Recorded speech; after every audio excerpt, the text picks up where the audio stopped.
They're all good. Yeah, you gotta get my good side. Okay.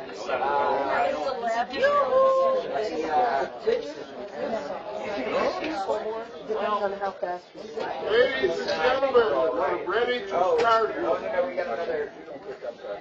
You got another couple minutes for schmoozing. I'm just counting, making heads there, seeing if I have enough copies. Will you do tomorrow? Do I want to say it? I don't know what he wants to do. I don't know what you want to do. Party. Relocating. Oh. I don't know what I want to do. He's the worst. Well, Joel didn't want to move Oh, back. okay. He would still move back. But I said, Problem. Good to see you. I'm gonna have one for your, how's your hand? no. Okay. It is. Slice my hand out. You can keep schmoozing among yourselves. I'm gonna do the I can same. afford a house here for cash. The Okay. in California for cash is a $1 Yeah. Yeah, here, let me go. I can help you. No, no, Yep. print enough for everybody. That's good. Thank you. One more? Wait, Yes? hold it. I can let me talk to you as soon as you're taking a bite. How are you? I'm fine. Good to see you. my kids do. Let's put it in your mouth. No, I won't. Oh, I just never know where it's going to show up. Yeah. I can get one of these. That's all right. Oh, thank you. No, I haven't. Good crowd.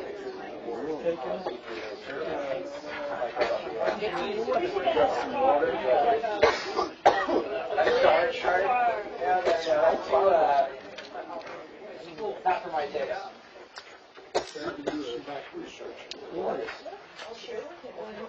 Oh no, I got plenty. Like stickers? Yeah. I love my dad. I still love stickers. I texted him. I have a professor who she lets her kids sticker our paper sometimes. No, I'm going She to has to say, well, not that many. I'm gonna float. Comments on paper.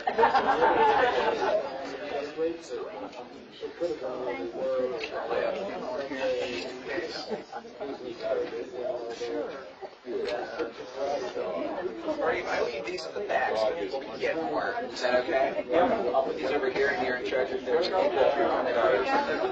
the float. Okay. And this is all recording and everything? Yep. Okay. So it's aimed over there in your seat. Okay. All right, I'll try not to bounce around too much. Pick up my water.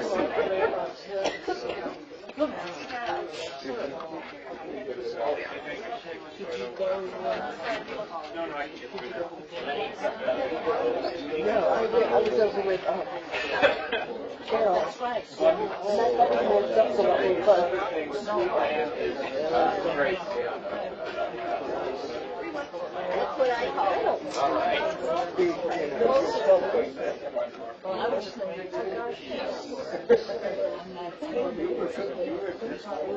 You got in which was good. Yeah. Someone's saying, they could just be saying, yeah, I'm glad I'm getting this.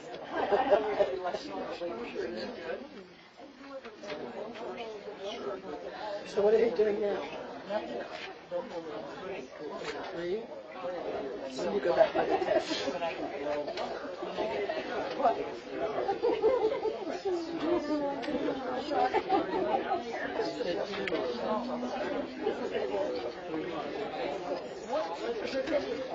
No, not at all. Just for me. I'm recording this to show to one of the professors of education at ACC. Does an exercise where I don't have to do it, but the education students do, where they record themselves teaching, and then she's got a class where they kind of analyze it. And so I asked her, like, if you work with me and I like record myself teaching, can you go through it with me? And she said, yeah. So it's going to be a lot of fun. What? Vegas near. Okay. Well, good to know. I got 5 more minutes to talk. Okay.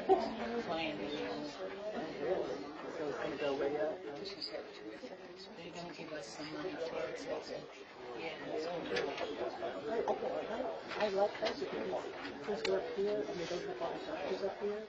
You can use it about any doctor who's not primary or any specialty up here. Because they don't have, they're not in Denver. They offer, I think, I don't know if they offer cards, but they offer banner. Yeah, but with the Kaiser, you can use all the banner silver. That's what you use. I know. It's open enrollment now. Could you just do the whole thing as wide by retail?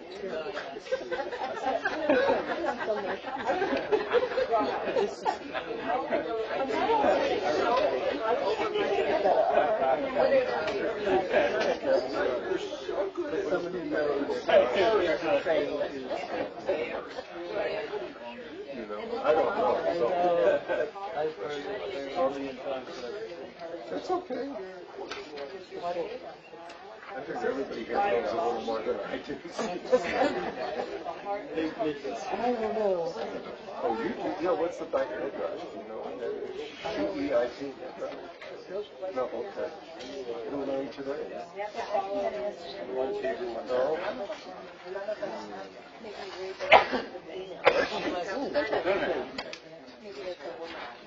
The leaf?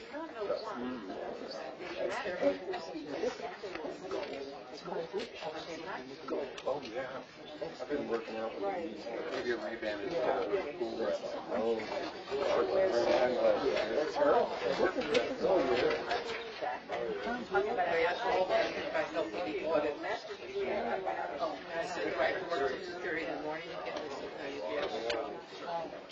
You know, one of the other jobs is to sit at the grocery stores and wait for balance. Oh, really? Huh. I'm going to get in touch with... But they're not doing anything now. No, but trying to get all the information so we can call in. I'll see if I have a brochure. Okay. But I guess you want to enjoy the sort of.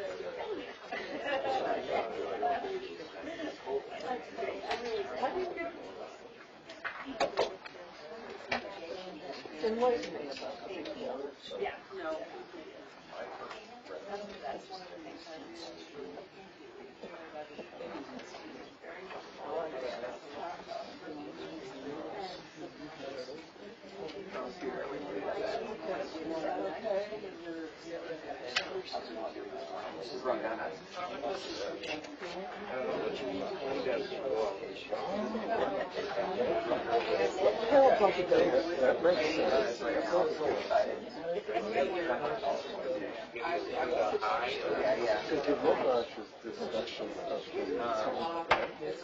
Would anybody like almonds?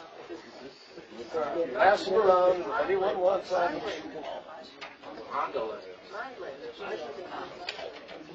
One more time, Jim. Can you break it to this? It actually belongs to you guys. So that's why you have to hear. So I'll put it, yeah. So I'll put it back in the library. Is that okay? All right. That one is the book.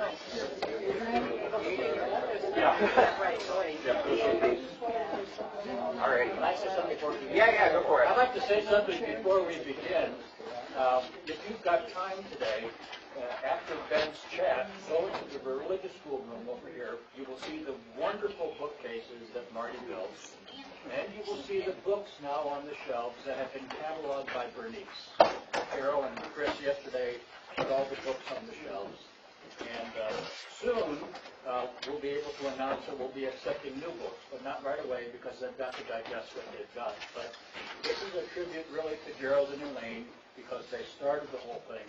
It's also a tribute to Bernice, and we'd like to put a plaque up on the bookshelf that says, in memory of our librarian emeritus, Bernice Paul. Here. Please go in and take a look. That classroom straight across the lobby. Right to the right of the water fountain. I didn't go. You'll know it by the kids. By the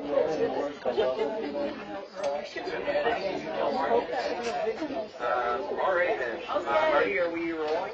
You're rolling. Alright, so first, is there anybody who did not get the sheet I handed out? And if there are, Marty has some more in the back. We've got enough for everybody, and I'm just going to make more copies. Alright, so let's get started with our Torah blessing first. It ends with La'asok, to be B'rei Torah, and like the joke I told yesterday, and we'll continue to tell throughout the rest of the year, we should La'asok, we should engage in Torah, we should soak in it, but not drown. Alright, so we're going to get through all of this together. It's a rather dense text, but we're going to be fine. So, let's start with our blessing. Baruch Adonai Eloheinu melech haolam, asher kitshanu b'mitzvotav, v'tizmar la'asok b'divrei Torah. Alright, so what you're looking at here, I know I've hyped it up way too much all weekend, but this is one of my absolute favorite texts in all of rabbinic literature. You say that all the time. I do say that all the time. I told you, I think it was Yom Kippur, I said, don't ever trust when a rabbi says, oh, this is my favorite, because they say that about like 10 to 20 of them on a rotating basis, but this one might be real. What? Okay, anyway, it's not. I tell you, that's what I told you. All right, I told you not to trust it. We want to vote on whether that's real or not. How many people think it's real? We'll know by the end. Oh, you'll see me with this one. You'll know by the end. Okay. So most of you, one, I wanted to bring this to you because I love this text, but two, it kind of tells you a little bit more about me and where I'm coming from, and as we're kind of developing our relationship here. And many of you have already heard me talk several times about how the Talmud rabbinic text, that's really the Torah that I connect to, right? And this is really and this is probably one of my favorite sections in rabbinic text. The reason I love Talmud, I'm a Tanakh person. We had a pretty good Tanakh class yesterday. I like Midrash. I was a Jewish history major. I obviously really care about it. But the reason that I love Talmud is it's kind of about us.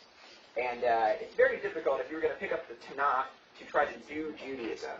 If you're going to pick up the Hebrew Bible and try to come up with the Judaism that we have today, it'd be very difficult.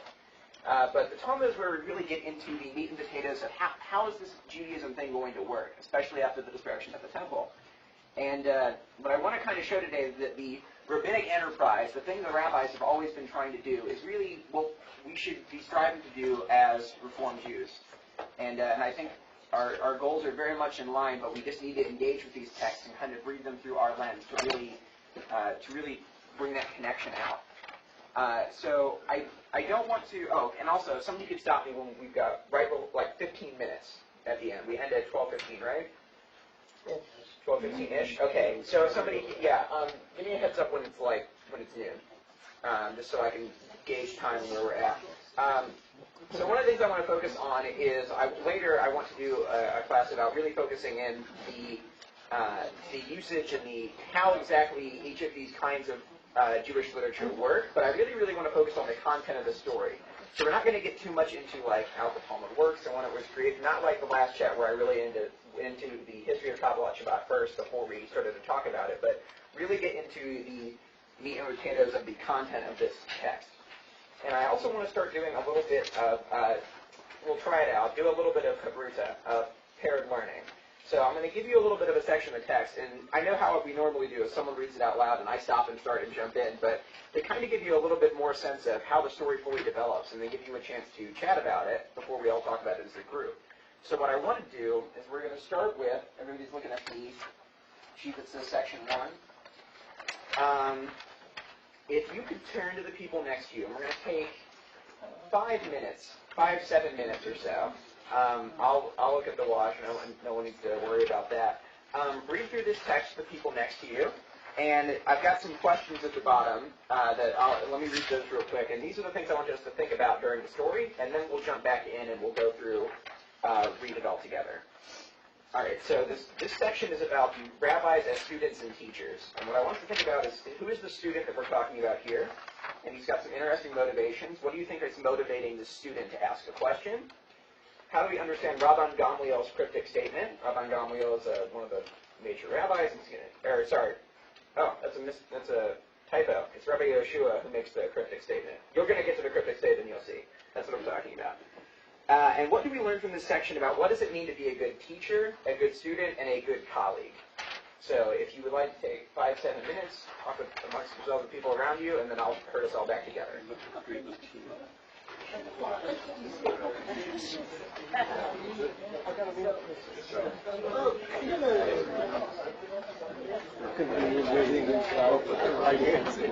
They're probably as easily there as anywhere.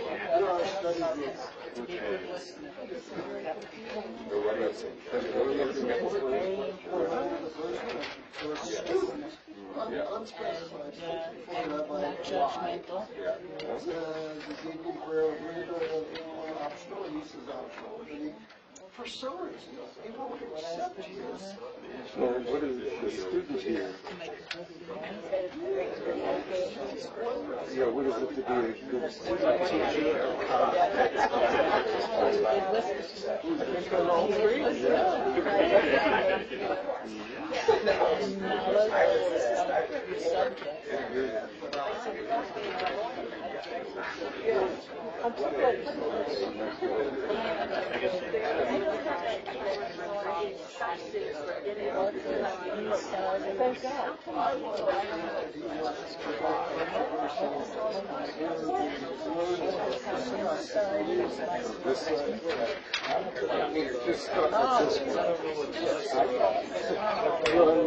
We're on this side, I guess, and then he's going to the other side.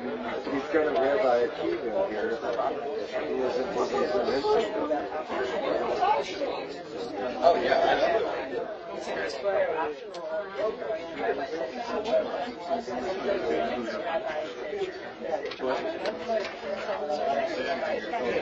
So you read this part, and then that first set of questions there.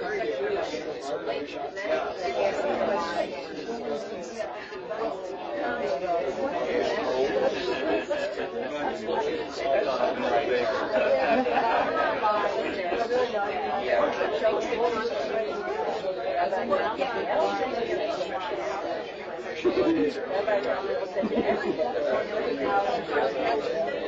have to be egalitarian and a difference. Give everybody a chance. I don't like the patriarchal sense of what's going on.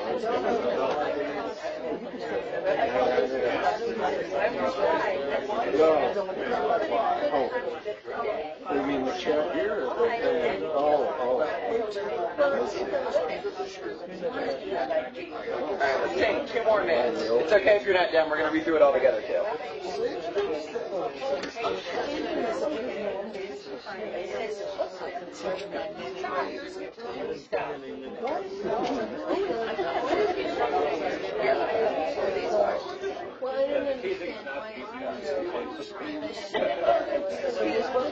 Don't be eating it.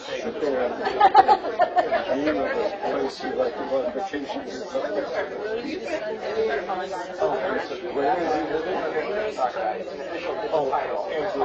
He's with the Providence Society. First time clinical psychologist. Do whatever she can find. That part-time. They don't want to have our grandsons full-time. They want to have something.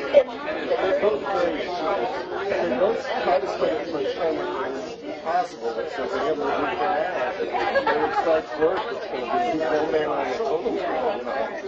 So he's going to have a lot of hours. And she will be they're in Rochester, New York. That's where he gets scholarship.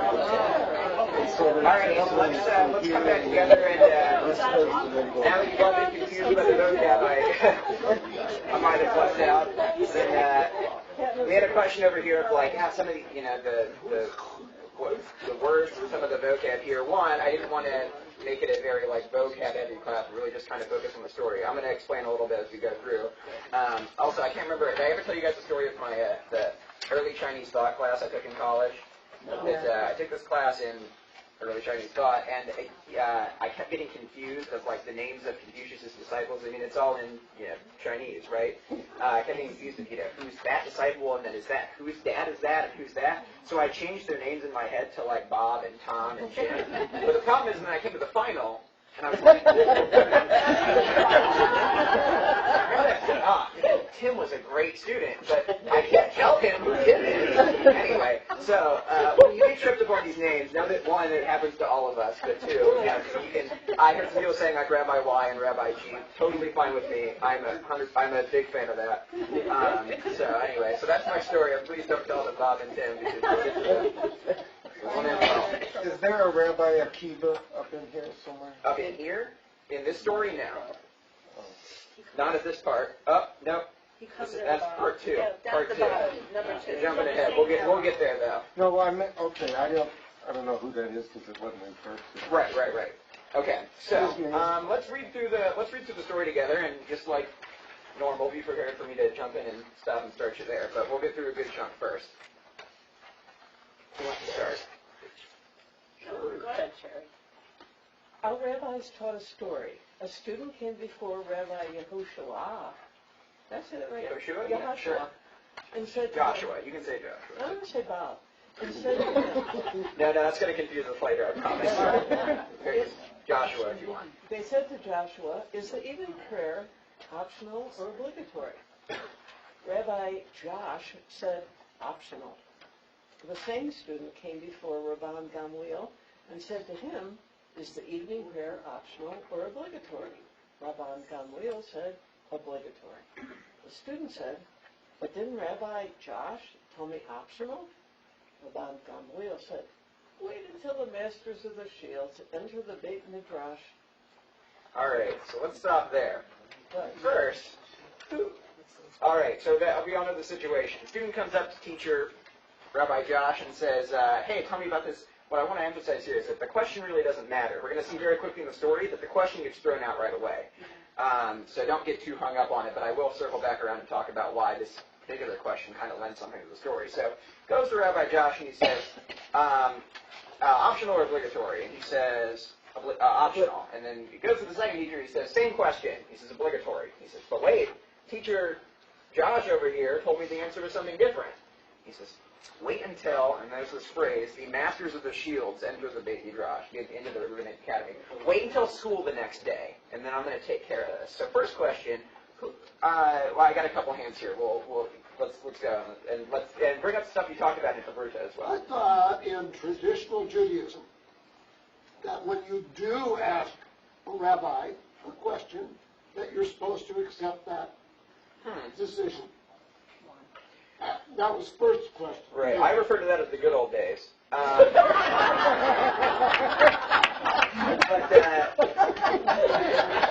right. Sorry, that was a little bit too flippant. You know what? I have a lot of rabbis. I have rabbis that I consult for a lot of different things. Let's get into the students' motivations. But yeah, you're right. That is a significant lens. The idea of you ask your teacher and you emulate your teacher. And that's how you're going to learn, not only just by their statements, but by their actions. And that word, what was passed down to you, citing sources is very, very important in rabbinic culture and tradition. Keeping that lineage and what's passed down to you is really important. The second half of mine, Okay. One is rabbi and the other is rabban. Very nice catch. I forgot to explain that. All right. He's the master of So, we're going to get into rabbinic academic politics here. Oh dear. Yeah, that's foreshadowing there. Rabbi Yehoshua, so the Beit Midrash, the Rabbinic Academy, whenever you think of like the rabbis sitting around discussing, this is what I told our religious school kids this morning, picture what we're doing right now. Got a bunch of people just sitting around and chatting, and what's the topic of discussion, and this is what we're going to talk about. And there's still a hierarchy, there's authorities of professors and teachers, right? Rabbi Yehoshua is the Av Beit Din. He is, for all intents and purposes, the second in command. And Rabban Gamliel, he has the N at the end of his name for Nasi. Nasi means the prince, the head of the Jews in the diaspora at this time. It's a political role, it's a religious role, it's a he's a very, very interesting character. I took a class called Talmudic Personalities, where we read some of these stories about these rabbis and then analyzed them as characters in the story. And Rabban Gamliel is a very complicated figure. If you're going to diagnose him, you would probably say he has PTSD from the death of his father and the destruction of the temple. That Rabban Gamliel fled the destruction of the temple. He was told by Yochanan ben Zakkai, who was the surviving leader of the rabbis who fled the destruction of the temple in 70, and the only rabbi he took with him is Rabban Gamliel. Rabban Gamliel says his dad was killed in the revolt. Rabban Gamliel's father was killed as the leader of the Jewish people during the time of the revolt. This is a rabbinic, I'm not talking about historicity, I'm talking about the rabbinic mind of how we construct history there. And Rabbi Yochanan ben Zakkai, who escaped, he took him, and Rabban Gamliel says, "Oh, thank you so much for taking me out. Like, why did I merit this?" And he said, "I only did it because of your dad. We need to keep your lineage alive for the Jewish people." And so he's got this trauma of, I was only saved from my family because of who my dad was. And Rabban Gamliel becomes a very, I kind of want you to keep this background in mind, and when we're I don't want you to judge him too harshly when we get to later parts of the story, because his father's house is very important to him. Keeping exactly what the Jewish people need to be doing is very, very important to him. But he is, at this time, Rabbi Yochanan ben Zakkai has passed away. Rabban Gamliel is now the head of the Jewish people in the diaspora. Actually, he's currently I believe this is taking place still in the land of Israel, but after the destruction of the temple. So, Rabbi Yehoshua is second in command. Rabban Gamliel is first in command. One more question to that. Yeah. I just had a question on what is the masters of the shields? Yeah. Good. That's in quotes because I have no idea. I translated that literally. Like Baal Trisim is what it says in the Aramaic, and they say it's a euphemism for warriors. The rabbis tend to use euphemisms when they don't want to come out and exactly say what they are talking about. Sometimes, so for example, code language. There's a section of the Mishnah called oh gosh, Mount Shireen. Don't quote me on that. But it basically means like kosher things, but it actually talks about unkosher things. They don't want to come right out and say that we're going to write a book called Unkosher Things, right? Because you would buy it. Because, well, one, it looks weird, right? To have a book title in your rabbinic library called "The Book About Unkosher Things." Right, so why are they writing it? They're writing because you got to know. You got to know what's kosher and what's not. You still Don't got to ask. know. Sorry, rabbinic euphemisms will always be with us. Yeah. Don't ask. Don't ask. Oh wait, sorry. I didn't hear the question real I quick. thought that priests ran the temple and rabbis didn't really emerge until Beautiful. after the destruction of the temple. Beautiful question. There were no rabbis until the temple was destroyed. All right, beautiful question. This is something we talked about a little bit in our Yom Kippur Torah study, that when the rabbis look back at the temple, they have two conflicting agendas of how to present history. This is kind of a side note, but you know me, I'm always okay with side notes. So the rabbis have two goals in mind. One, the temple was corrupt. We're better off without it. Those priests that were running it were terrible. And agenda two is, by the way, we were always in charge. And you can see how these kinds of stories conflict, right? They ran that place awful. It was us, but they didn't listen. And so you've got two complex historical narratives that they have to weave together. So yes, there were precursors to the rabbis around during the temple period. It is unclear the degree to which they were in charge of the temple or in charge at all of the Jewish people. It's even unclear during the time of the Mishnah and the Talmud, the two layers of rabbinic text that we're going to talk about later, how much control the rabbis had even then. So you're right, that yes, they're going to look back and the priests ran the temple, but I don't remember how we got here, priests ran the temple. Yes, but there are precursors to the rabbis who were around during that time. But, wait, let's move on and discuss the student real quick. What did you guys talk about when I said who is this student? What is I didn't answer the question of why the warriors. Yeah. What does Rabban Gamliel think of his job? He's got to go to the school with the warriors. He's afraid. He's afraid, okay. Huh? Well, But he's in afraid of charge. the student because the student is a troublemaker.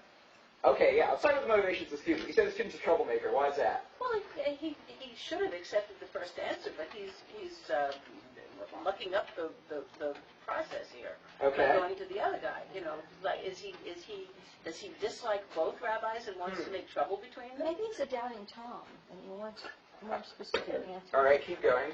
Yeah. Oh. Does he? Well, he's Do a you professor. empathize with him? Do you sympathize with the Yeah, I student? do, Oh. because Why is it's that? confusing. It's like you get one answer here, you get one answer here, and what is his answer? And I think it's that he's got to figure his own answer out. Yeah, let's keep going. You had some. No, it's just, All right. Sounds as if he's going to keep asking the same question until he gets the answer he wants. Huh? yeah. So we got three very different motivations of the student and this mind of the student. What in the world could he be thinking about? We'll take two more again. I think he's a political creature, and he's pitting these two guys against each other. That he had this plan in mind the entire time. Maybe. Interesting. Okay, not two more because I want to hear all of these. I love this question. Yeah. We were kind of like Adrian in a way of kind of like a child